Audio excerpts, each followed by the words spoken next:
రాయలసీమ ప్రజలకి న్యాయ రాజధాని కావాలా వద్దా? మాకు రాజధాని కావాలని ఎవరు కోరుకోవట్లేదా మీ రాయలసీమ ప్రజలు? సార్ ఇప్పుడు నేను మామూలుగా 10 మందితో మాట్లాడేటప్పుడు అలా మనం తీసుకుంటాం విషయాన్ని. 3 రాజధానులు అనేది ఎవరు అడగరు సార్.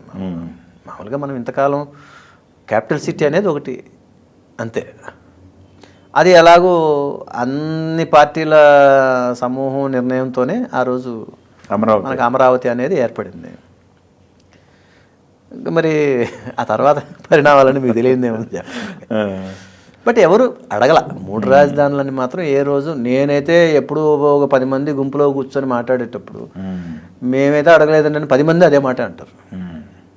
సో అది మీరు అలాగా ఒకసారి కాదు, అలాగా నేను ఒక 10-15 సార్లు జనాల మధ్యలో కూర్చున్నప్పుడు కూడా అందరూ ఇదే అన్నారు. అంటే మీరు యావరేజ్గా తీసుకోండి, మీరు ఒక దీని కింద తీసుకుంటే కనుక ఎవ్వరు అడగట్లేదు అనేది మాత్రం క్రిస్టల్ క్లియర్.